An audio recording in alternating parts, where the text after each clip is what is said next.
Sa ating balitang pulis, arestado ng mga operatiba ng PIDEA ang 4 na tao, kabilang na po ang 2 baggage loader sa NAIA Terminal 3 na nagtangkang magpasok ng mahigit sa 200 milyong pisong halaga ng marijuana o kush mula po sa Thailand. Ang mga bagahe sinasabi nga sinadyang hindi idaan sa x-ray machine ng mga suspect. Report ni Mar Gabriel.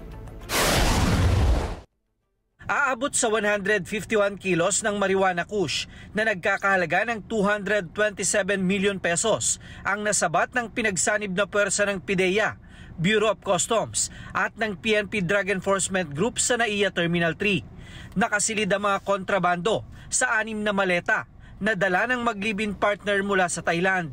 Naging kahina-hinala ang mga bagahe matapos itong hindi dumaan sa x-ray.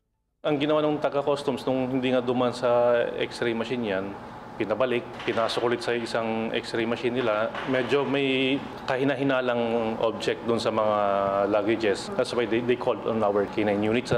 Yung mga aso natin, once umupo yan, that's an indication na most likely may nilalaman na illegal na droga po yun. Agad na inaresto ang mag-live-in partner na pareho umanong empleyado ng ride-hailing app.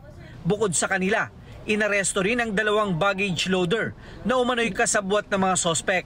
Check doon sa may CCTV, pinadaan ulit doon sa x-ray machine. Nakita nga na merong kakuntsaba pala itong mag-asawa na mga 2 loader. Diniretso na sa conveyor instead of this being brought doon sa may x-ray machine po. We are coordinating with our counterparts there. So ito pinasa na ho natin information sa nila kasi paano rin lumusot yan doon. Baka may mga kakuntsaba rin po sila doon.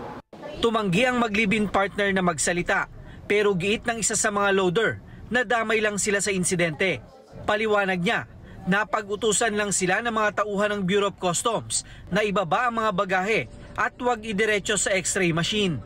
Dati pa naman po nag-uutos. Sila po kasi ang may control ng x-ray machine pag i-rerekta or x-ray. Hindi po kami naghinalaman kasi hindi naman namin po nakikita ang laman.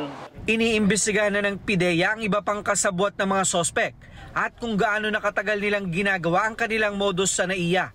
Hihintintinan natin kasi may makasama pa yan na nagbilin din sa 2. Hindi naman gagalaw yung 2 na yan na kani-kanila lang. Nasa kustodiya na ng PIDEA ang 4 na sospek na nahaharap sa kasong importation of illegal drugs sa ilalim ng RA 9165 o ang Comprehensive Dangerous Drugs Act. Mar Gabriel, para sa Mata ng Agila. Matatag, matapang, matapat.